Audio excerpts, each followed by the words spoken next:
شهيدا يعلم ما في السماوات والأرض والذين آمنوا بالباطل وكفروا بالله أولئك هم الفاسقون ويستعجلونك بالعذاب ولولا أجل مسمى لجاءهم العذاب وليأتينهم بغتة وهم لا يشعرون يستعجلونك بالعذاب وإن جهنم لمحيطة بالكافرين يوم يغشاهم العذاب من فوقهم ومن تحت أرجلهم ويقول ذوقوا ما كنتم تعملون يا عبادي الذين آمنوا إن أرضي واسعة فإياي فاعبدون كل نفس ذائقة الموت ثم إلينا ترجعون والذين آمنوا وعملوا الصالحات لنبوئنهم من الجنة غرفا تجري من تحتها الأنهار خالدين فيها نعم أجر العاملين الذين صبروا وعلى ربهم يتوكلون وكأي من دابة لا تحمل رزقها الله يرزقها وإياكم وهو السميع العليم ولئن سألتهم من خلق السماوات والأرض وسخر الشمس والقمر ليقولن الله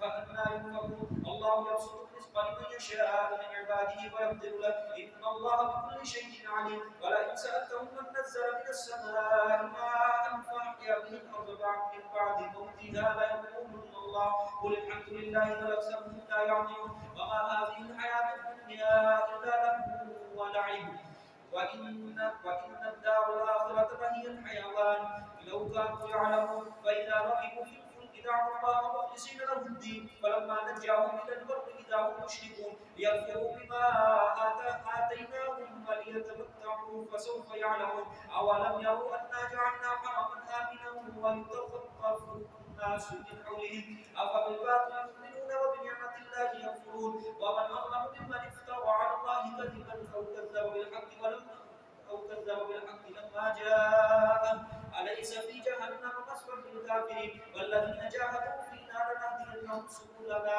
وإن الله لمع المحسنين.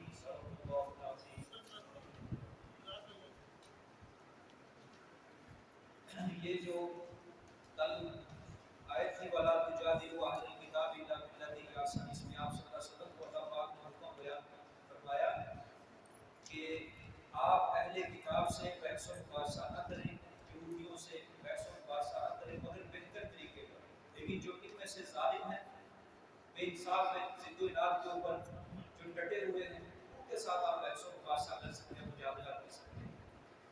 یہ اس آیت کے اوپر میں نے کل آپ کو بتایا تھا اشکال تھا۔ اشکال یہ ہے کہ یہ سورت مکی ہے اور مکہ کے اندر تو اہل کتاب کے ساتھ کوئی یہودیوں کے ساتھ مجادلہ مباحثہ ان کے ساتھ مکے کے اندر اہل کتاب تھے، یہود و نصارہ مکے کے اندر نہیں تھے، وہ تو تھے یثرب یا ادھر شام حبشہ کی طرف تھے۔ مکہ مکرمہ کے اندر تو صاف انپڑھوں کے ساتھ جو کسی آسمانی مذہب کے اوپر یقین رکھتے نہیں تھے ان کے ساتھ مقابلہ۔ تو یہاں پہ یہ آیت کیوں آئی؟ تو اس کے مفسرین یہ بیان فرماتے ہیں اس کے بارے میں کہ آپ صلی اللہ علیہ وآلہ وسلم کی نبوت کا جب 11واں سال تھا، نبوت کا جب آپ صلی اللہ علیہ وسلم کے 11واں سال، کتنے سال کی عمر میں نبوت ملی؟ 40 سال۔ 40 سال کی عمر میں جب نبوت ملی، اب 90ویں تاریخ شروع ہو گئی آپ صلی اللہ علیہ وسلم، 90ویں تاریخ۔ اس کے نبوت ملنے کے 11 سال بعد، نبوت کا 11واں سال، مدینہ منورہ سے کچھ بندے آئے حج کرنے کی غرض سے، مسلمان نہیں تھے، حج کرنے کی غرض سے، ان کا اپنا مذہب تسام تھا، حج کرنے کی غرض سے جب آئے تو 10 11 12 کی تاریخوں میں جب حاجی لوگ مینا کے اندر ٹھہرتے ہیں، خیموں کے اندر ٹھہرتے ہیں، تو وہ مدینہ منورہ جو یثرب کی زمین تھی، مدینہ کا نام تھا یہ پرانا یثرب، تو وہاں پہ آ کے یہ ٹھہرتے خیموں میں۔ 6 بندے تھے، کتنے؟ 6 بندے مدینہ سے آئے۔ آپ صلی اللہ علیہ وآلہ وسلم چھپ کے رات کی چاندنی کے اندر ان کے خیموں میں داخل ہوئے۔ مدینے کے لوگوں نے کہا بابا وہ کون ہے کیا غصہ ہے ہمارے؟ آپ صلی اللہ علیہ وسلم نے فرمایا میں اللہ کے رسول ہوں، ان کو قرآن پاک کی تلاوت پڑھ کے سنائی اور ان کو سمجھایا کہ اللہ کے سوا کسی کو معبود نہ سمجھنا، اللہ کے ساتھ کسی کو شریک نہ کرنا، زنا نہ کرنا، چوری نہ کرنا۔ اس طرح آپ صلی اللہ علیہ وسلم نے ان کو تبلیغ کی۔ وہ مدینہ سے جب 6 بندے آئے تو سب مسلمان ہو گئے۔ کیا ہو گئے؟ یہ 6 بندے جب گئے واپس، یہ 6 بندے جب گئے واپس، انہوں نے جا کے یثرب میں تبلیغ کرنا شروع کر دی۔ یہ جو پہلے 6 بندے آئے تھے یہ تھے خزرج قبیلے کے، یہ کیا تھے؟ خزرج قبیلے کے یہ بندے تھے۔ انہوں نے جا